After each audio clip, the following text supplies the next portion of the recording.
right, welcome back to the Relationship Comeback Podcast. This is episode 5, and we have a very special guest for y'all today. His name is Alex Johnson. Alex, tell the people what's up. Tell them hello on this wonderful Sunday morning. What's up, everyone? I'm Alex. Super happy to be here. Hopefully, the thoughts I give today can help somebody out there. At least one person, probably millions, but at least one. That's cool. Will you give us a little bit of a introduction on kind of maybe what you're doing right now, all the many things that you're involved in, to kind of maybe help people understand the type of perspective and background you're bringing pertaining just to life in general, but even just kind of being in this young single adult phase of life. Of course, yeah. I try to be as involved as possible in everything that I do. I'm currently the Institute Council President at the St. George Institute. I teach seminary in my free time. That's one of the things I do. I'm also studying hotel and resort management through school. I work over at a resort called Black Desert Resort. It's a newer resort that's just going up. I DJ weddings on weekends. I've been to a lot of weddings. And that's probably one of the most fun environments I've ever been in. Wedding after wedding. What else can I tell you about? Through the university, I'm one of the ambassadors, and so I'll spend a lot of my time giving tours to prospective students, just kind of helping everyone have a good time. And then in the meantime, I love to go on dates. when when it sounds like you don't have much time to do that. I was just gonna ask again, like, I don't think many kids our age are that involved with things. Like I think kids our age, if they had one of those things going on the side, they'd be like, yep, check. I'm like busy enough. And to me, I just see you going above and beyond in that area. But this isn't a prepared question. Just as you're talking, I was just like, how does having that many like areas where you're just meeting people, how does that impact your dating, or does it? I would just be curious. Yeah, I think it definitely does, just because I guess my pool of meeting people is huge. I meet a lot of people all the time, um, which I think both helps and hinders me because I'm meeting so many people all the time. It's almost like I kind of like you mentioned, don't have a lot of time to go on dates with any of them. Hmm. But I am meeting a lot of different people, which gives me a cool perspective to just kind of figure out, different types of perspectives and people and what I'm looking for in someone, and kind of how everyone kind of brings something new to the table. And just seeing that over and over again through these hundreds of people that I meet all the time is super cool. Well, and you're doing like FSY stuff too. So that just the whole summer you're just meeting people too. That's true. I almost forgot about that. That's wild. There you go. Yeah, how long have you been doing that for? So this summer will be my third summer at FSY. Dang. I mean, so for basically what I'm trying to hint at for our thousands of fans is Alex knows what he's talking about, especially when it comes to interpersonal connecting and stuff like that. So that again, that's one thing I think I mentioned to you. I'm very impressed with how you do that because again, like to me, I just that's not really who I am. I'm a little bit more reserved, but to me, I really respect it, and I want to learn from you and just continuing to allow me to kind of try and put myself out there more like that, as well as the confidence you do it with is incredible. And so I like you said, you're like, I hope I can help one person. I know you'll help a lot of people with your perspective and example. And so I'm excited for our conversation today. Our first question, and he didn't mention this either. Alex is great at improv and it feeds into his ability to connect with people. And so I just wanted to spend maybe a few minutes starting with that. How do your like improv skills and just ability to be witty, funny, just like right off the cusp, how does that kind of impact your dating? And then maybe we can maybe get some ideas from you on kind of how to start to culminate just kind of this fun kind of loving environment, especially like you do it right off the bat with people. And so I'd imagine that helps you a lot on first dates. So you kind of start with that of how does your improv skills impact your dating? Yeah. So with improv, I haven't always done improvisational comedy. Something I got into a little over a year ago. But I feel like a lot of the skills that require someone to be good at improv. I've just kind of felt like I've done my whole life in the sense of just learning to have fun. One of the most valuable skills that I've learned from improv, there's this saying that we have called "leave your ego at the door," and it's just kind of this, when you're doing improv, everyone's going to make mistakes. There's going to be times where you're just not funny, and learning to laugh those off and learning to let those moments go and just focus on something else is a super valuable skill. So that would be the first skill I would talk about, is just learning to be okay and laugh at mistakes. In the dating world, there is a lot of mistakes to be made. I've made hundreds of them myself, but in the moment, learning to laugh at them goes a long way. If you're on a date, and you just make the worst mistake, something simple, you forget to open the door for them or whatever it is. Um, Acknowledging that you made the mistake and then learning to laugh at it is so much fun. A lot of people, when they're on dates, get into their own heads about, I need to do this perfect, I need to do this because they're going to have this reaction. But kind of breaking through all of that and just saying, hey, I'm going to make a mistake, let's laugh about it in the moment, is so powerful. And then something else that I've also kind of learned through improv is just learning to do things that I've never done before. There's a question that a lot of people dread on a date. They'll go on some super fun date, and their date will ask them, how many times have you done this before, or like, do you do this very often? And being able to say, this is my first time, or I've never done this, is something that I value a lot. Simply because in improv, everything that you do is pretty much for the first time because you're making it up. But on dates specifically, I love to go and do things that I've never done before, and I'm really hoping that they've never done before. One, because it allows me to just kind of be who I am and have fun. I have nothing to compare it to. So even if the date goes really wrong, I won't really know about it because I have nothing to compare it to, right? For example, last weekend, I went on a date. It was a double date that we did, and what we decided to do was go to pretend to buy houses. And so I called up a local realtor and I set up a housing tour. And the realtor, he had no idea that this was a double date. He thought that we were married, we're looking for a house. And so it was a double date. We picked up these girls. They had no clue what we were doing. We kind of broke it to them on the way over, like, hey, we're going to pretend to buy a house. We have to sell this. Because then you get to see their improv skills too. Exactly. Are they able to kind of get out of their shell, Right. get out of their own head, have fun? And it was so much fun to just kind of pretend together, try and fool this realtor into Poor thinking guy we were thought he's going to buy making a a house. sale. We kind of felt bad for him for that, but in the sense of just learning to have fun, doing something that you've never done before, is just, there's just something behind it. There's some sort of magic behind, I'm doing something I've never done before. How could I make this fun? And then lastly, with that skill, on a date that I'm planning, I'm never going to do something that I wouldn't enjoy. Because in the dating world, if you're not having fun on the date, neither is your date. For example, there's a lot of people that will go on like hot chocolate walk date, super simple. Nothing against it. It's a great opportunity to get to know the person that you're dating, but that's not something that I would personally be excited about. It's Right. something that I would do later down the line. But kind of like that first dating phase where you're still getting to know them, I want to do things that I would have a lot of fun at, because I know that if I'm having a time of my life, regardless of who's with me, I know that they'll be having a better time. So those are just some of the things I think improv is really helping with in the dating life.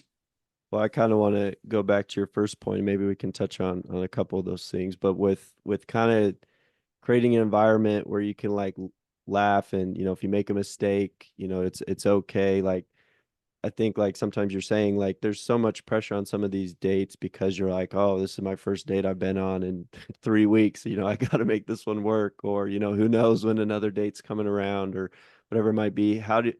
how do you kind of set the tone, like even just early on that like, hey, like we're gonna laugh and have fun. Like to me, it's so hard, especially if it's somebody you don't know or if it's somebody you met on an app to like they have no idea your kind of humor style or even just your communication style. In that type of situation, how would you try and set the tone early on? Like, hey, we're gonna have fun, we're gonna try and laugh. It's not gonna be like a serious formal business interview type of date. Do you have any thoughts on that? Yeah, I think this kind of touches a little bit on my other point as well of doing things that you've never done before. Um, Especially, I guess, to kind of edit that, doing something that's kind of like unorthodox Hmm. in the sense that it's something that you would only do if you were feeling kind of crazy or whatever it is, you know. And doing that allows the person that you're with to realize he's not taking himself too seriously. You know, one of the things that I love to do early on in a date is carpool karaoke. Um, I mean, That's gold. I personally love to sing, and for me, if someone doesn't like to sing, it's not a red flag, but it's a definite plus in my book. Hmm. And so on the first or second date, you know, I'm kind of letting them control the music or whatnot, and they'll like, oh, like what do you like to listen to? And I'll give them a few different genres and just see what they choose. But then whatever they're choosing, like I'm singing along, you know. Hmm. And then I'll make up something, you know. I'll challenge them to sing along, you know. I'll ask them, hey, what's your go-to karaoke song, and we'll sing it on the spot, you know, and just kind of see like, hey, this person is someone that's gonna have fun on this date. This is someone that's not taking themselves too seriously. They're not super interested in trying to impress me with anything. It's just an opportunity for them to realize early on that this is going to be fun, right? I'm not going to bombard you with 1,000 questions. Take notes on your answers. You know, it's an opportunity to have fun and get to know someone in a way that maybe you wouldn't before. Yeah, I think more I'm talking to people and just more experiences I'm having that again, it's hard to not do it, but the more you can not, this is gonna sound super weird, but like I think in our minds we're like, I just want to get past the first date, so I'm gonna give them as little information as I can, so that then maybe we'll go on a second date with me. And so like you're very set up, you're very strict, you're very like, here's my first date questions, whatever, just so you can get to a second date. And the more I'm realizing, it's like, well, if you just can just be yourself, and even if they don't want to go on a date after, that's probably better than stringing along 3 or 4 dates with somebody just kind of putting up a front. Because like you're saying, if they don't like to sing, you're like, all right, well maybe that's something I will consider. Or if they can't have fun, if they can't relax. But I also think that allows you to take so much pressure off of yourself, being like, if they don't vibe with this, like I don't care, because I this is who I am. I'm having fun. And if you can't vibe with that, then that's great. I'm glad I found out on the first date instead of 5 years into a marriage. And so I think that that's a great perspective that you bring there with the date ideas. I know I don't want you to tip your cards too much and tell everybody, but like you're saying, my new goal for 2025 is to not go on a date I've been on before. Because like you said, I get into the mindset of if I'm just doing my whatever stupid paint night or we're making cookies or whatever. Number one, I don't find that super fun. And number two, I just kind of get into this. I'm on a date. I'll just ask the same 5 or 6 questions, go home, evaluate it against the 50 other dates I've been on like that. I'd be curious if you have any other ideas kind of similar to your realtor one. I thought about doing that one. I think that was a great idea. But do you have any other maybe first date ideas that are kind of creative that you've done in the past, or even ones that you've just been thinking of to try and help people maybe have these more fun and creative first date ideas? Yeah, of course. One thing I did a while ago, it's I guess these ideas really stem from me just thinking of things that I would want to do myself, Hmm. having to bring someone along. For example, a couple months ago, I went on a first date. I decided to make the world's hardest hopscotch. And so we got a bunch of chalk, you know, we just found this super long stretch of concrete. And for the next hour, we just tried to make the hardest hopscotch we could. And it was involving jumps, rolls, tightrope walking. There was like a square where you had to memorize the square and then do it with your eyes closed. There was like a singing square. There was this other one that you had to do backwards or only on your left foot. You know, it was all these just there were fun things we were doing. Again, something that I've never done before. Hmm. But it's just something that I thought of in the moment, kind of, hey, you know, it'd be super fun. Some other ideas, maybe you think about just taking a normal idea and just making it a little bit different. Hmm. Um, for example, you know,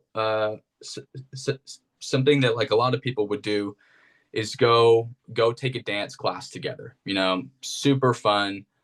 Can have like a lot of benefits to it, but for me, you know, kind of going a little that extra step, kind of going outside the box. let's let's keep the dancing, but let's up the antes a little bit. You know, let's go audition for some local musical. You know, and, That's and for that, like that would be so crazy to do for a date. yeah. But just the experience that you'll get from it. Again, if they're not interested in a second date, Hmm. that's okay. They still probably had a blast. That's memorable. Right. It's something that's memorable. They're never gonna forget going on that date with you. Hey, there was this one guy this one time. He made me audition for a musical as part of the date. It's like something that's like, hey, this is serious, but we're not gonna take it seriously. Hmm. Something like that thing I would do. I probably wouldn't do this on a first date, unless I already knew the person pretty well. But like couples therapy, you know, just like go in with I've some been wanting to do that one. that one would just be so fun, you know.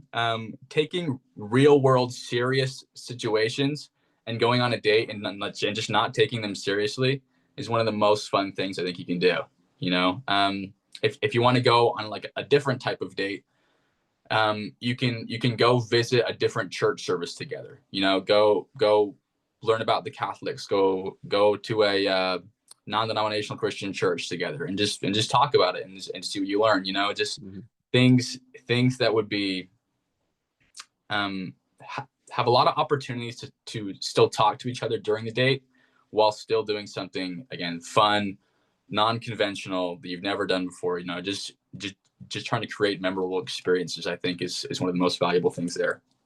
Those are, I mean, this is why we're bringing Alex on. This is the good stuff right here. I've been bouncing around a few ideas in my head, like you're saying, like I want to do normal things, but kind of try and make them fun. So another one I've been thinking of is like trying to go to like a car dealership and just go test drive cars. Like I think that could be pretty fun. The realtor one, and then this one, you got to find the right person for it. But I really want to date one, go and take engagement photos and see if we can trick the photographer. And so just like things like that, like I just think that just allows you, because again, it's kind of fun, it's kind of exciting, and it allows you to see them in an environment where again they're kind of how much fun can you have? Because I think sometimes we go on these dates and again, I'm not trying to hate on our sisters in the world, but sometimes it feels like impress me.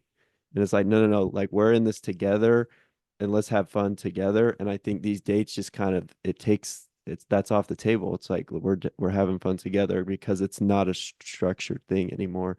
I'd be curious what's been your response from girls on these dates? Because again, I this is a new goal. I've just been trying to do pretty low key dates for the majority of my life. What's been kind of your response or feedback from girls that you've been on dates like this with? Honestly, it's 50-50. 100% of them have a great time, and only 50% of them want a second date. And it really is a way to kind of figure out, you know, can they really vibe with this? Because this is Mhm. just the type of person that I am. I'm crazy. I just love to have fun. And if that's just not for them, that's totally okay, you know. Although for example, the realtor date I went on last weekend, they weren't super interested in a second date, I've still heard from several of their friends how much fun they had. Mhm. And so, yeah, they're not super interested in a second date, but what it kind of does, this is kind of some little psychological love warfare here. But all of their friends who hear about this date might then be interested in going on one of these dates. Right. You're kind of doing your own advertising here. Yeah. But just kind of been in my experience over the last few years, kind of doing this whole creative dating model, is I'll find people that I'll meet that will have heard of dates that I've been on, and I've never told any of them Hmm. anything done, and they're just like, man, that was so fun, that was so creative.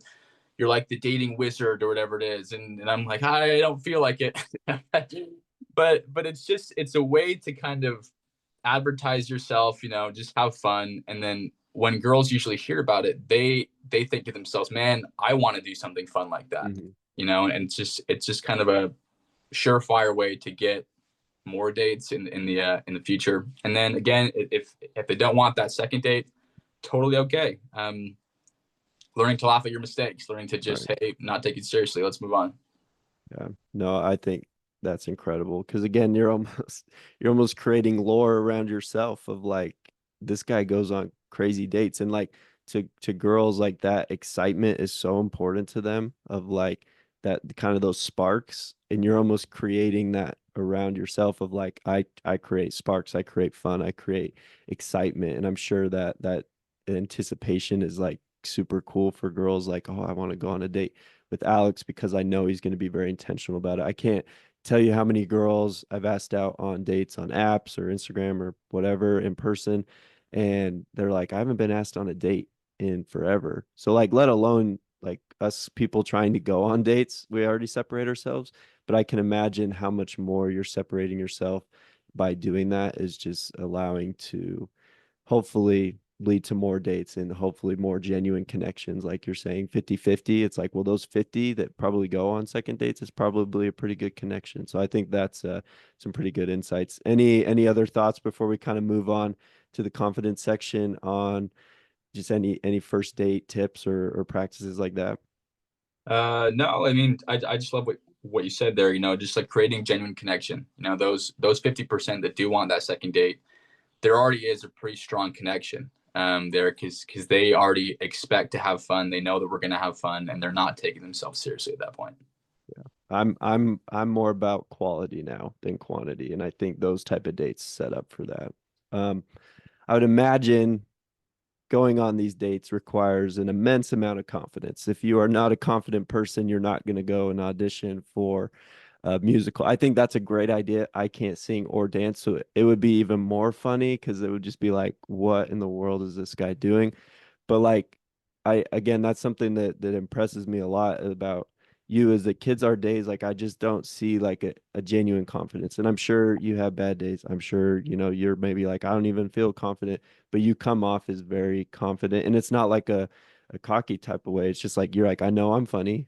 I know I'm I know I'm spiritual. I know I'm the man, but it's very genuine. And so I would just be curious, maybe are there things you've done or experiences you've had that have kind of led to that? And then we can get into maybe some advice to allow, kids that maybe aren't feeling that way to kind of find a more like personal like confidence or self-love where it comes off as very genuine or even you start to actually feel that way.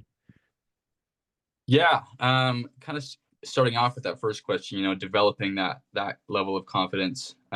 You're right. I don't feel like I'm the most confident guy all the time. I know that I have a pretty strong confidence level, but developing that was definitely not quick. Um, Growing up, I was kind of the kid that he walks into a room and just kind of likes to observe before he does Mhm. anything. And so growing from that into you know taking charge of a room or knowing that like, hey, I'm a funny guy. Mhm. That one's a little tough because I think personally I'm the funniest person in the world. And I think that helps me a little bit, not necessarily in like a narcissistic way or anything, Right. but just being able to laugh at my own jokes. Um, if I'm laughing at my own jokes, I mean, I could care less if other people are laughing at my jokes. I'm having a great time. Right. Um, and so just going, I guess, learning to go into every situation, knowing and 100% trying to have a good time, right? Regardless of what it is, never being more interested in someone else's opinion than your own of yourself, right? If I think that if we could just help YSAs all be a little bit more confident in themselves, walk around like they're like worth $1 million. Hmm. I think it would go a long way in the sense that, they would stop worrying too much about, whether or not the date is going well. Um, I mean, even after dates, I'm thinking about like, hey, did that date go well? Because I definitely wasn't thinking about it during the date, Which and is incredible. I love that you're just like, I'm just having fun. I'm not even thinking about it on the date. it's a super surefire way to not get down on yourself. Everyone's gonna get turned down at least once. I've been turned down plenty of times, and for me, every time I get turned down, I just think to myself, man, someone else is gonna have so much fun on this next date. And it's just so much fun for me as someone that's like planning these fun creative dates that like I would honestly have fun on regardless of who's coming with me. Mhm. And so if someone says no or someone's not willing to come, great. um more power to them. I'm just gonna have just as much fun with somebody else. um and so learning to trust in the process of, dating is just as much about you having fun as the other person, Mhm. and just kind of building that confidence there. I would I would be curious how, because again, for me, like I think I'm funny. I think I'm cool. Like I think I'm a fun person to be around. And for me, one of the difficult things about dating is that rejection has kind of penetrated that confidence where it's like, I'm going into year 5 of serious like dating. And when it's just constant, you go on 25 first dates and maybe 2 of them go to second dates. For me, then I start to question that. I'm like, am I fun? Am I, a good conversationalist? Am I whatever it might be? I would be curious how you push past rejection or setbacks to not, and again, like I'm sure the confidence dips at times, or I'm sure, you're like, man, that didn't make me feel great.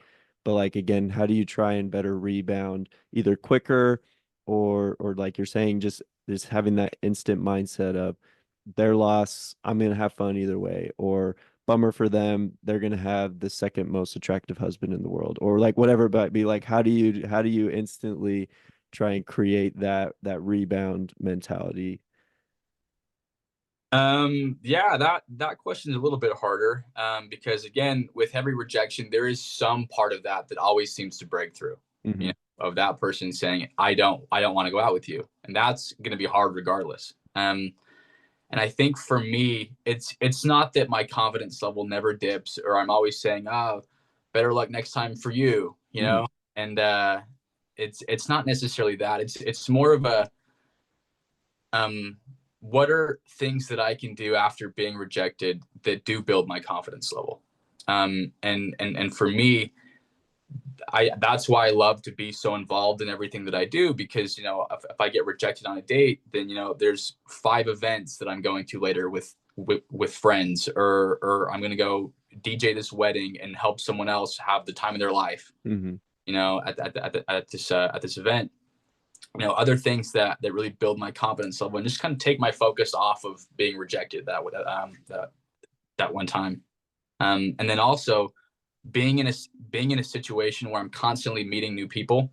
I feel like if I was in less of these social circles and I get rejected, it's a little bit harder to move past because I don't Hmm. know anybody else.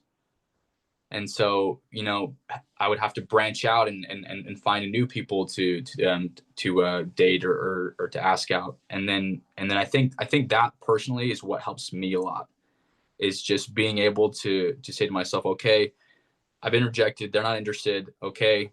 Um, this sucks, obviously, but let's move on. I'm sure I'll meet another 20 people this week. Hmm. Um, and just, patience is the worst name of this game, personally. Being in this dating game, especially when you have friends that get home from missions or whatever it is, and they're married in 5 months to some girl they met 3 weeks ago, Hmm. and it's just this like, man, is it something wrong with me? Am I the problem? Is that why they're not? Is that why the this isn't working. And I think those questions do have value in them because they help you to never stop growing personally. But at the same time, realizing that, hey, it's not a perfect process. This isn't going to work perfectly the first time. I'm supposed to have fun while I'm doing this. It's supposed to be difficult. How can I grow in the meantime? What are other situations I can put myself in to where I'll meet new people, and just learning to be okay with a no, Hmm. and just kind of moving past it and realizing, hey, this isn't the end. There's going to be a lot of other opportunities. And then I guess getting a little bit on the deeper level here, I think the number one thing that continues to bring me confidence amid no's and rejections is God's promise that every faithful Latter-day Saint will be able to have the opportunity to be married. And I know that I'm doing the right things. I know that I'm in the right places. And it's still not happening, and it's not for lack of effort. And so for me, it's just trusting, hey, eventually, yes. Hmm. Eventually there's going to be a yes. And if that's years down the road, so be it. I'm going to have fun in the meantime, and just learning to have both faith in that promise and then having fun in the meantime, I think is one of the things that helps me. You're like, I guess I'll just get ready for the spirit world here because that's when it's happening. But Hopefully not that I long. I love the insight of like, okay, when I am rejected or when things don't maybe go my way, to put yourself in environments where you enjoy doing things or that will build back up your confidence, because that allows you to not just sit back and blame them for rejecting you. It's like, no, no, no. What personal work can I do here in this moment to build my own confidence back up, whether that's exercising, whether that's going and doing something fun. I mean, I would imagine it can be as simple as like, I'm gonna sit and watch a show that I really enjoy. Like, but it allows you to take some personal accountability to not just like sit there and sulk. Because I think that's very easy. And again, I think I want to give people grace. Like that's okay to do sometimes. Like that's just what the reality of the situation is, very hard. But it kind of makes you do some self work of like, all right, what can I do to build that confidence back up? And if there's nothing, then you have a lot of work to be like, all right, what can I do in my life to start to find things that I can do to enjoy on my own? What are things I can do to build my own confidence? What are things I'm good at? And I can put myself in environments where I can see that or other people can see that. And I really like that advice. What would you say to people who maybe aren't very confident right now, of like beginner steps to start to build that up? Even I would say especially in like public environments, like a date or at a college class. Like how do you, because you said you used to be kind of more of an observer, which to me that's just crazy. Like Alex comes into our seminary meetings and it's like dance party, like here we go, Alex is here. How do you kind of start to, or like what advice would you give to people who are maybe in the beginning stages of, kind of being more confident in who they are and things like that, especially maybe in times when they're not feeling that way? Yeah, that's a great question. Um, I think confidence is built off of experience. I don't think it's possible to just create confidence out of nothing. There's you can fake confidence maybe, but deep down it's not going to be real. And I think in those first stages, the best thing that you can do in dating is just have fun. Learn to laugh at your mistakes. You're going to make plenty of them. Not taking yourself too seriously, because as you start to do that, and as your dates start to have more fun, they'll tell you about how much fun they're having. Hmm. That will build confidence of realizing, hey, like I'm a fun person. These girls, they're having fun. We're both having fun together. This is just fun things to do. And like personally, I believe that finding those experiences to build your confidence is what's going to be best. You don't have to be super elaborate. I wouldn't expect anyone that's just starting out in the dating game to go audition for a musical. Hmm. I mean, that's something that would test my confidence level. Right. And it's like, I don't even know if I could do that with a straight face. But it's just those experiences that are creating your own confidence level. And just like you said, whether that's just going to the gym, exercising, run a half marathon, do things that do increase your confidence level, and they don't necessarily have to be dating related, Hmm. right? Just having those experiences that do increase your confidence, and then using that to translate into the dating world.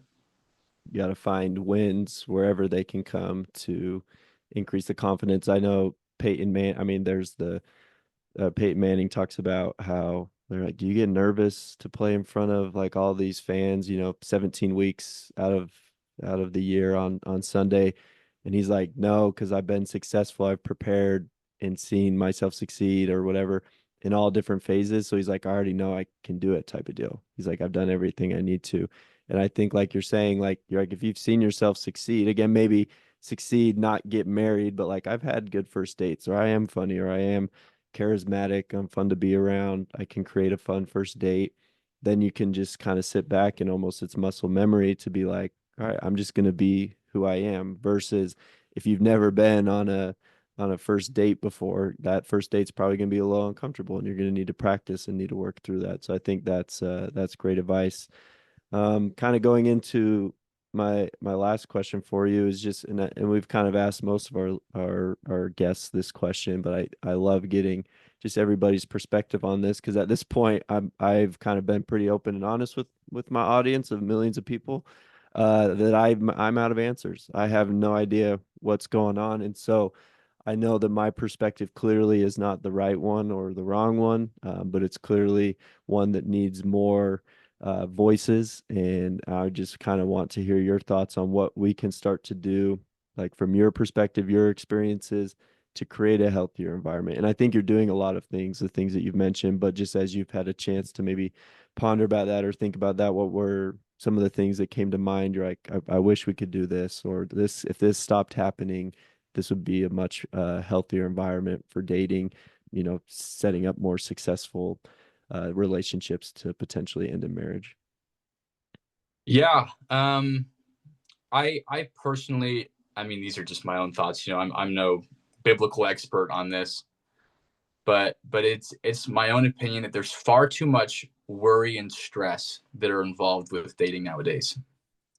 That it's not, it doesn't feel like a safe environment. It feels like you're running into crossfire every single time you go on a date. Just because of the emotions that are everywhere. And is this person going to be the right person? Is there going to be a second date?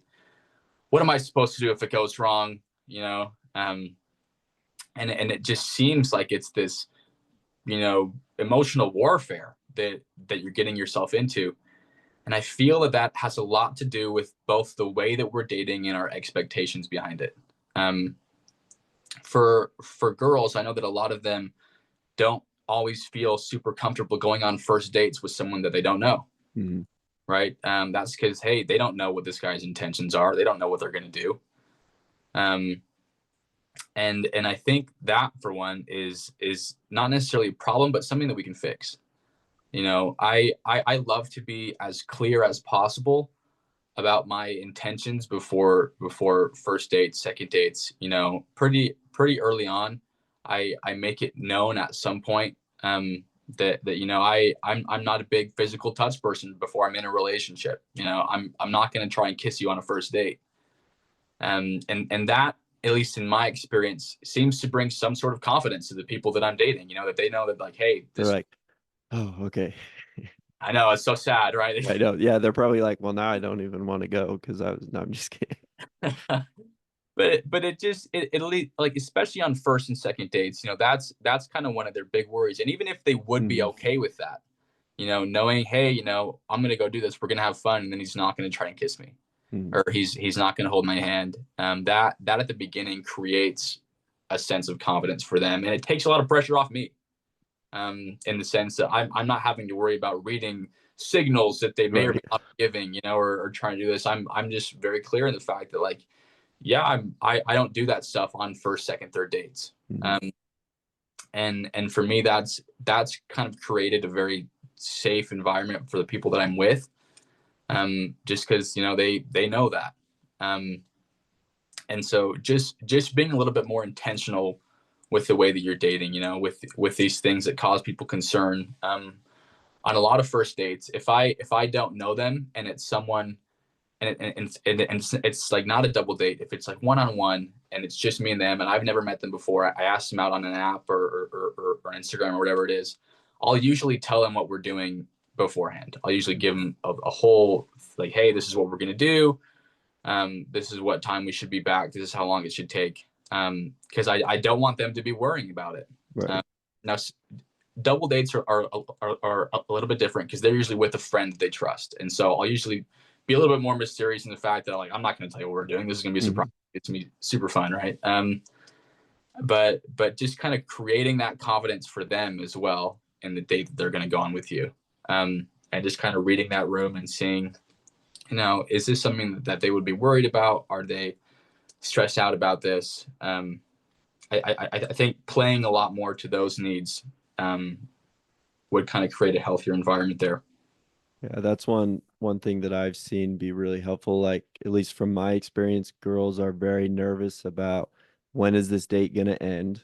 Because again, you get the classic scavenger hunt and you're 11 hours in and you're like, when it when is this gonna end? Like for guys, we're kind of like in charge of the date for the most part. And so you're kind of like, oh, well, I know how long this is gonna take. But for this girl, she's probably like, this could be 30 minutes, this could be 4 hours. And so that's one thing that I've seen be really helpful is like, hey, we're gonna go do this, this, and this. We'll have you back in an hour or two or whatever. And just kind of like setting those expectations of like, hey, this is my intentions or this is what we're doing. I think for them allows them to feel a lot more comfortable because they know what to expect. And then if it goes off script, then it's like, okay, well, we can either readjust or we can communicate and see where we're at with things. I would be curious how that has, like, have you seen a difference doing that? Or has it been something where it's maybe not been verbalized, but it's just something you felt kind of when you're more upfront with setting expectations on a date? What's kind of been the experience with that for you or for your dates? Yeah. So I've kind of played both ways, in the sense of not being super clear about my intentions and being super clear about my intentions. Hmm. And I find personally that the girls that I'm going out with, they seem to be a lot more laid back and loose when I'm a lot clear Hmm. about what we're doing. They seem to be a little bit more reserved, cautious, almost worried on dates that, like, I'm going on because, if they've heard anything about dates that I've gone in the past, I mean, they have no clue. They could be adopting a pet for all they know I for this thought you were gonna say a child, and I was just like, child for this date, that's a new one. and so that kind of creates some worry for them, but after they've been on a few dates, and I stop telling them what we're doing, then they just know, hey, I have no clue what I'm going to be doing, but I know that, like, this is going to be a blast. One, because I can trust what he's going to do. It's not going to be something weird, and it'll probably be something that I'm not super comfortable with, um, at least that I've done before. But it kind of creates confidence for them, and that definitely shows through on those dates versus the ones that I've been less clear about. They seem to be a little bit more cautious and reserved. And I would imagine the more you can eliminate that, the better chance you're gonna give yourself for like a real genuine connection. I think before kind of we wrap up, I would just be curious, and just as we've been talking, to me, this seems like a huge strength and a huge like positive, tool in your dating tool belt of being able to meet so many people. Do you have any advice for kids our age? Because again, like you are the exception, I would believe, in how involved you are with communities and environments with kids our age. Where would somebody start who's maybe not in that phase yet? Like where's good places to start to meet people? Where can you put yourselves in an environment where that becomes a strength? Is like my life is putting me in positions to meet people like this. Because again, like for me, like I teach seminary, my classes are online right now, and I'll go to a YSA ward, and it's just not a whole lot of interacting with the kids my age. And so that kind of puts me, like you said, where there's a lot of pressure on dates because it's like I'm not just constantly meeting people. Whereas for you, that's not as big of a worry because you're like, well, I'll just trust that I'll meet a few more people. What would be your kind of thoughts or feedback on that type of, all right, where do we start to try and meet people maybe more in social settings? Right.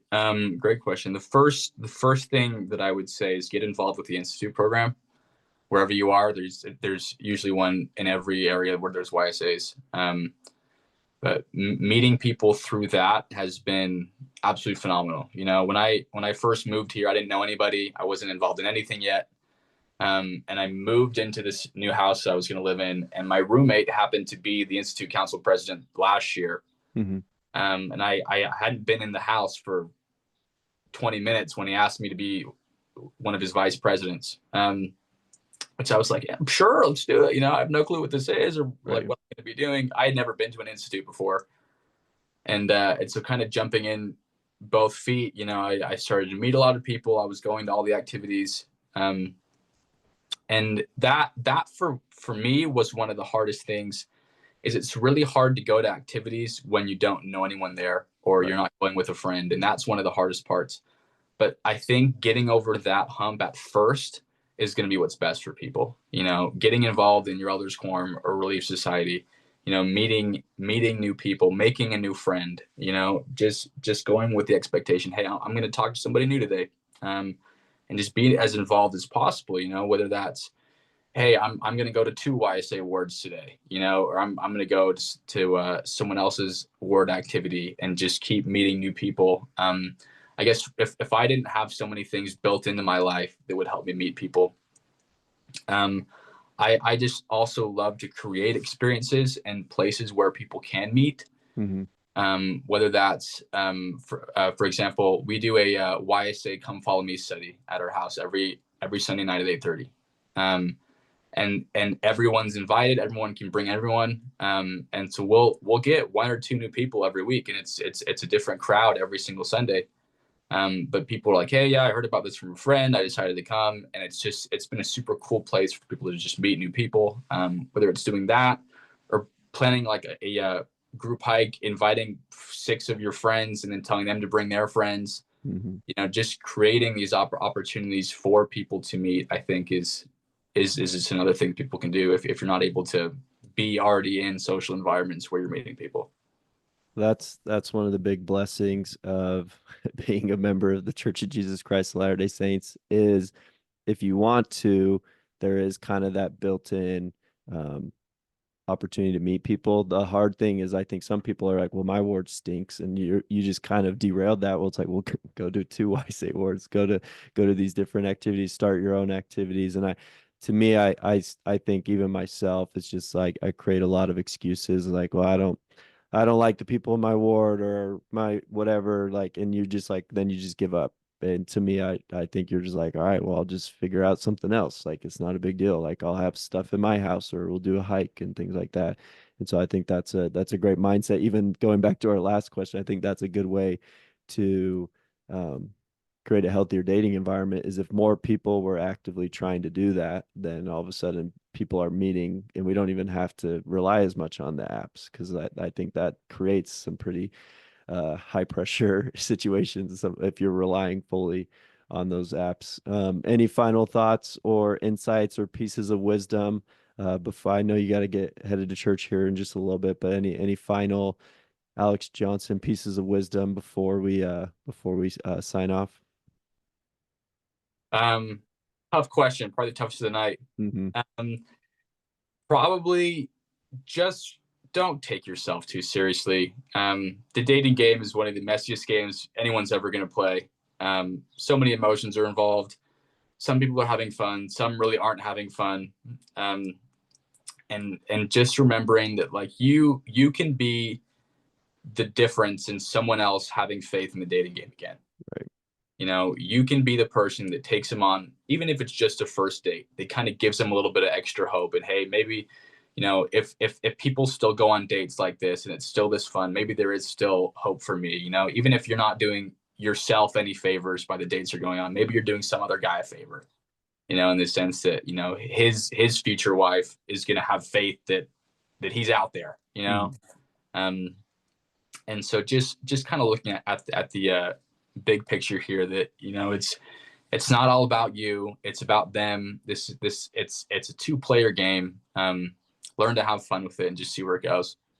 Oh, I love that. It's such a perspective or mindset shift from where people are at now of like, all right, I'm going to go out and be the difference. Because I think so many people are sitting around waiting for people to make a change in the dating world, and it's just never going to happen if we're just there. Again, that's one of the reasons I want to do this because I'm just like, I feel sometimes I feel so helpless to like change the culture or change the environment because there's really like, if it's just me, I can influence, the people I interact with, but I can't change the broader culture, but I can't complain about it unless I'm doing something about it. And so to me, I love your mindset of like, all right, well, I'm going to be the difference for this girl today, or I'm going to show her that you can still go on fun dates, or that guys are still respectful, or whatever it might be. And even if it doesn't lead into a marriage and 27 kids, that, for that day or that night, that she's like, all right, that was a good experience for me.